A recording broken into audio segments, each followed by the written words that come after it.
Welcome guys, and in this video I'm going to show you how I can fix HP laptop orange charge light is blinking.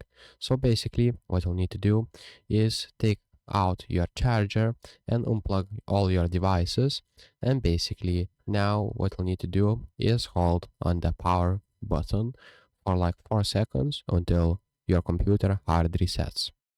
And if that doesn't help, I have another solution.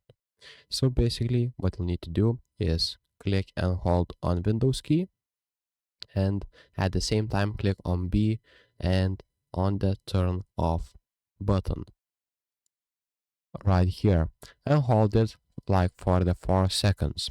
After that, just release those buttons and click again on Windows and B and hold it for like 3 seconds.